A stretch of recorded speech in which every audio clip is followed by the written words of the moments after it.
Сәлеметсіздер ме? 5-ші сынып оқушылары бүгінгі видеода workbook'ты түсіндіріп беретін боламын. Яғни бізде 6-7-ші беттерді талқылайтын боламыз. Видеоны көріп бастамас бұрын оқушылар каналға тіркеліп, лайк басып кетеміз. Бірінші тапсырма exercise 1.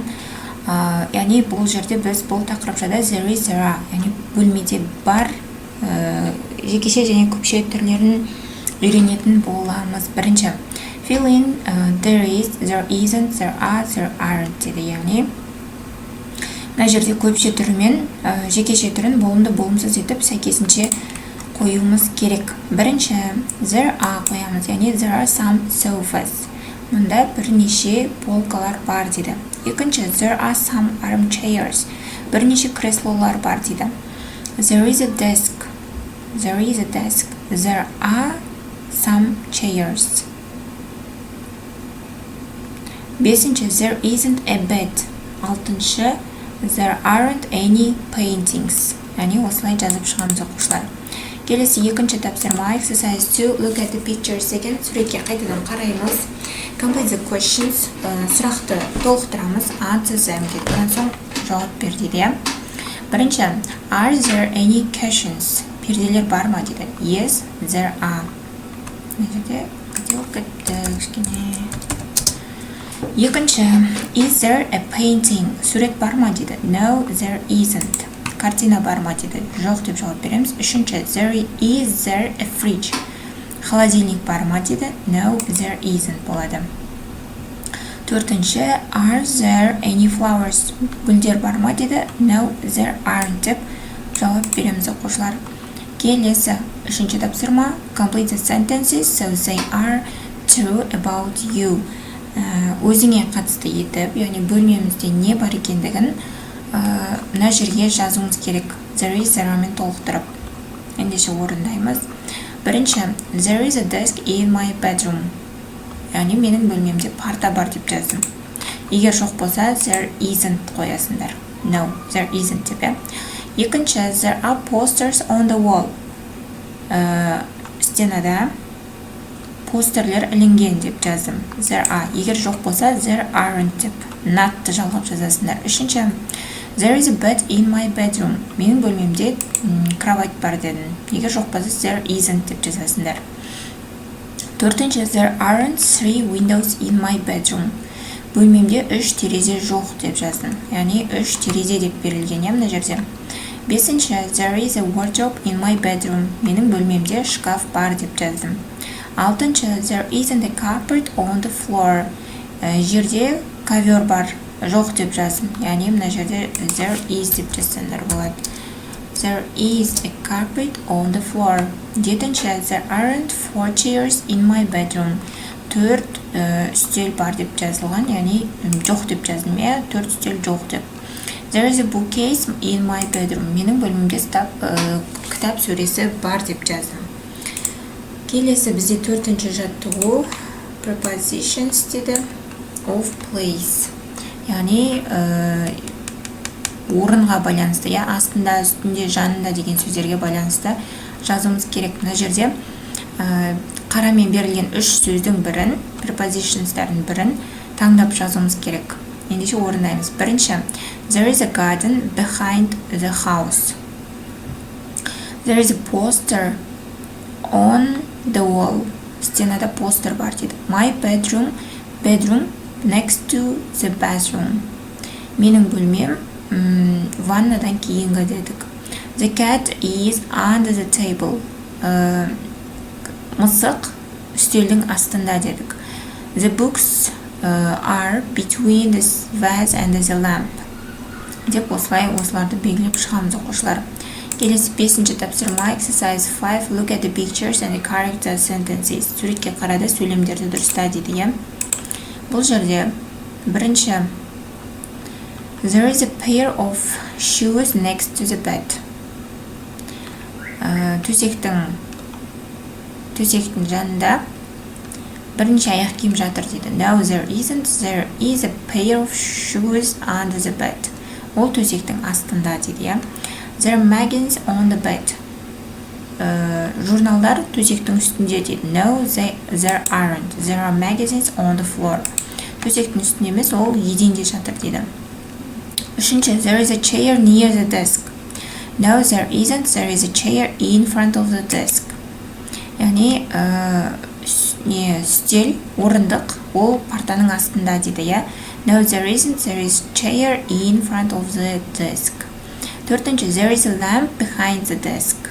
Жауабы, no, there isn't. There is a lamp next to the desk. Бесінші, there is a wardrobe next to the desk. No, there isn't. There is a wardrobe near the bed. Алтыншы, there are two balls under the bed. No, there aren't. There are two balls next to the bed. деп жауап береміз. Келесі алтыншы жаттығу, exercise 6. What is there in your bedroom? Сен бөлмеңде не бар деп соны жаз дейді. Мен мысал ретінде бірнеше сөйлем жаздым. Оны көшіріп алу міндетті емес, оқушылар өздерің бөлмелеріңде не бар соны жазсаңдар болады. There are shoes under my bed. Менің төсегімнің астында аяқ киімдер бар. There are books in the bookcase. Кітап сөресінде кітаптар бар. There is a poster on the wall. Стенада постер бар деп жаздым. Келесі бізде жетінші жаттығу, жетінші бет. Complete with a and some or any. Яғни a and some any'ді қолданып, мына бос орындарды жазуымыз керек. Бірінші диалог екен. Are there any flowers in the garden? Яғни бірінші бос орынға any'ді қоямыз. Mom дейді. No, there aren't any. Деп екіншіге any'ді қоямыз. Келесі екінші, have you got a pen? Қалам бар ма дейді. I haven't got one in my pencil case. But there are some on my desk.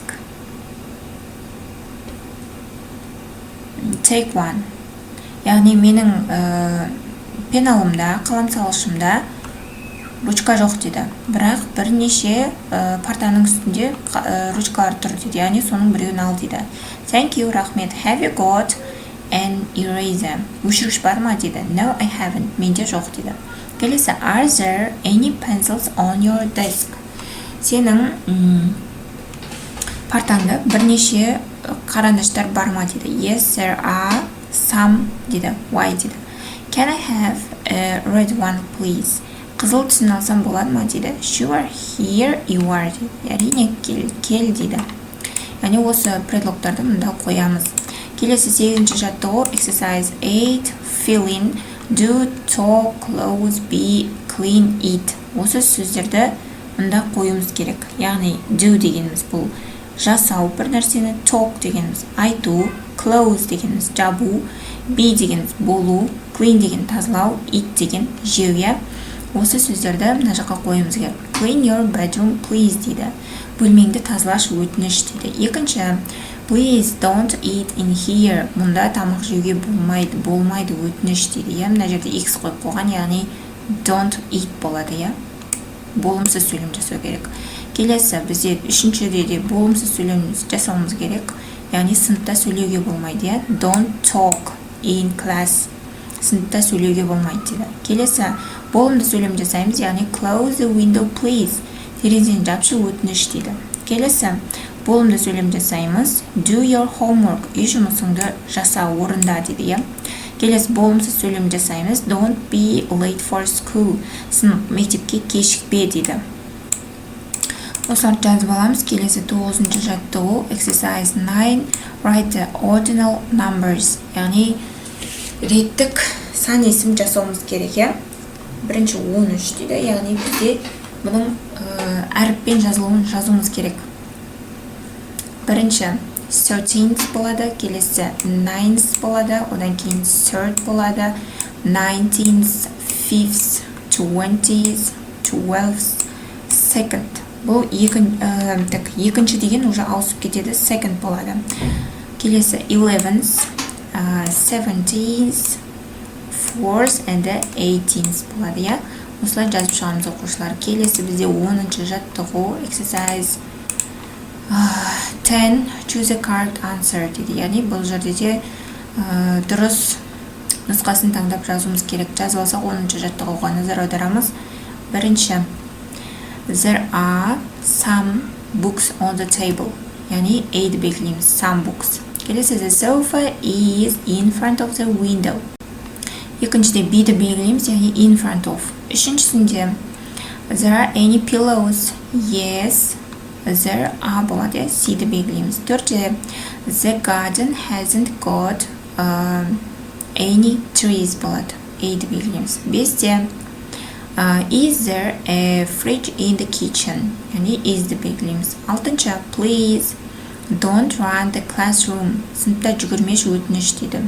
Жетінші there is a carpet on the floor but there aren't any curtains in the bedroom. A-ді белгілейміз. Келесі бізде 8-ші there is a small table in front, between the two chairs. 9-ші where is my watch? It's next to the lamp. Яғни A-ді белгілейміз. Онда are there any apples? Apples так, B-ді белгілейміз. There is a mouse in the kitchen. C-ді белгілейміз. 12-де C болады. There are some flowers in the vase. C-ді белгілейміз. Оқушылар, осымен бүгінгі біздің сабақ талдауымыз аяқталды. Каналға тіркеліп кетеміз, және де каналда 5-ші сыныптың Excel оқулығының Students Book'да шығып жатыр. Кіріп қарап көрсеңдер болады.